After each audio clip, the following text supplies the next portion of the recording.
Ruben Amorim not holding back on his assessment of the team. I don't know. Amorim labelling his side in the worst in history. Well, look, history goes back a long, long time, and I'm sure there have been worse Manchester United sides. I mean, Jeff, do you feel for him a bit, though, Coisty? I wouldn't say I feel for him.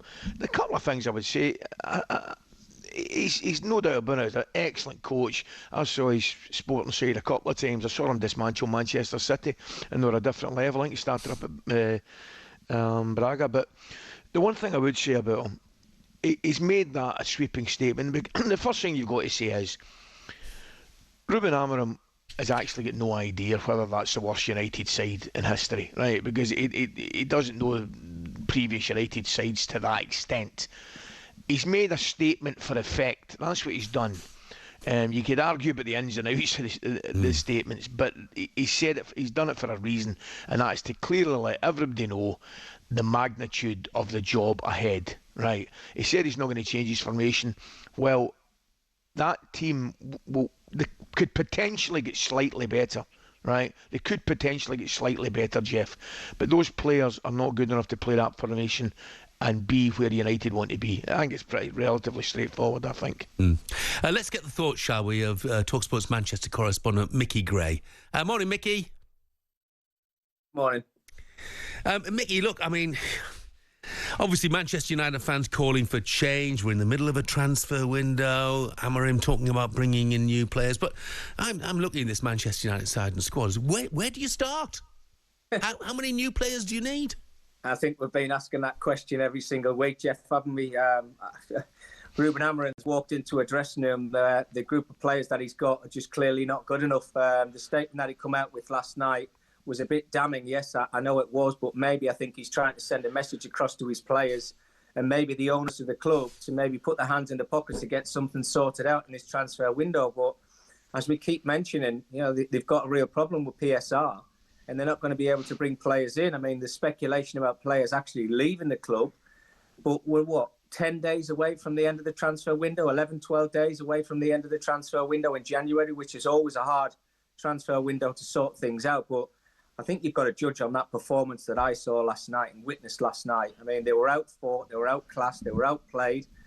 Strategically, Brighton were just a lot better. You could see they'd worked out that the wing-backs of Man United wanted to try and push forward, and they just got in behind them too easy. And the goals that they conceded were just diabolical. And Andre Onana, I mean, the third goal, when he just spills it into the path of Georginio Rutter, I mean, you cannot do things like that, not in the Premier League, because you're just going to get caught out. You're going to lose football games, and they're in a real horrible position at the moment, Manchester United. And I think Ruben Amorim's walked into something, maybe thought he could turn it around, but from what I've seen so far, I'm just still waiting to see the answers. Mickey, it's amazing looking at it. I was there on Thursday night, and I said to Jeff, I actually thought they were very fortunate to win the Thursday night. I know Ahmad gets a hat-trick after 82 minutes, but up to that, if any team looked like scoring, it's probably going to be Southampton. I look at Manchester United now, Mickey, right, and I get a bit of stick months and months ago. I liken them a little bit to Liverpool. Liverpool went 30 years without winning a title. Okay, now I'm not going to say that's going to happen to Manchester United, but my point in making that is, I think this is a 5. I don't see this changing in 2 or 3 windows. I think this is maybe a 5-year project for somebody. I genuinely don't see it turning around in a couple of years. Yeah, Costa, look, I'm on the same page as you. I totally agree. If you remember, even when the change, when Sir Alex Ferguson left Manchester United, I think it was Roy Keane, was on TV, and I think he turned around and said that it was going to take them 20 years to win another Premier League. It's happened in the past where they've had to wait a long time to win that first one, and I think they're in that same scenario now. We're going through a cycle, if you like, and as you mentioned there, Liverpool have done it, other sides have done it, Arsenal themselves, 16, 17 years since they've won the Premier League. And Manchester United are in that predicament right now. And I completely agree with you about the transfer window. This group of players can't keep getting managers the sacks, whether you're changing system, whether you're changing personnel or players. There's a big problem at the club.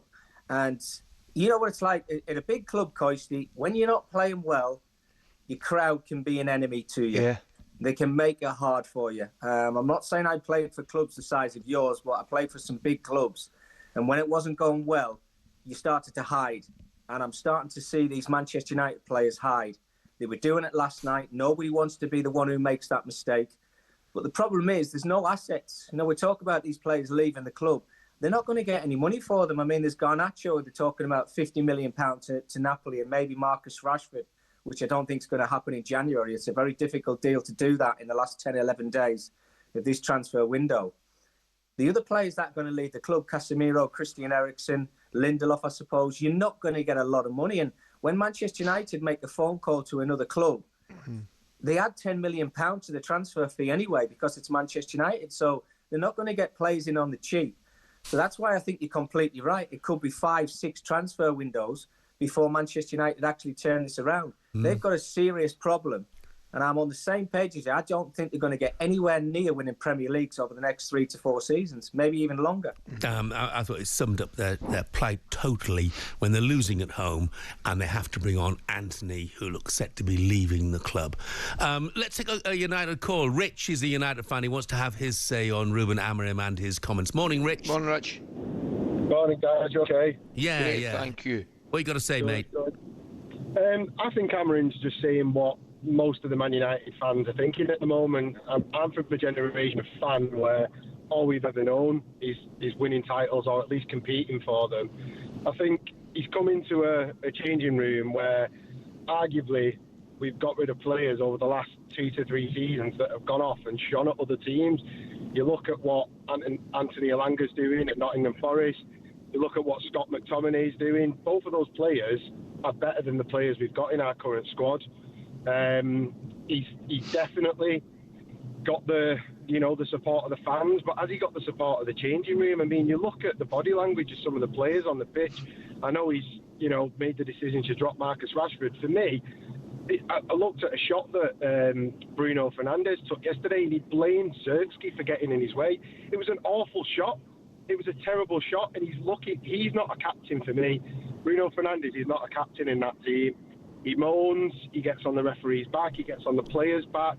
Where are the leaders? Where are the Kenos nowadays? There's none.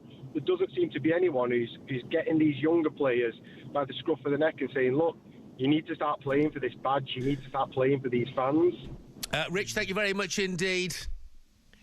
Cheers. Disconsolate Manchester United fans. Yeah. Mickey, thanks very much indeed, Thanks, mate. Mickey. Have a good day, mate. Thanks, Jeff. Thanks, Coisty. Look, I just want to move for a second away from the Premier League. Billy Bright has contacted me on X. Says, morning, Jeff and Ali. Please, can you shout out all the Cardiff City fans after a very easy win over Swansea at the weekend? South Wales is blue. Cheers from Terry Coles. Absolutely, it was a wonderful result for Cardiff. talkSPORT Breakfast, waking you up Monday to Friday morning from 6 a.m.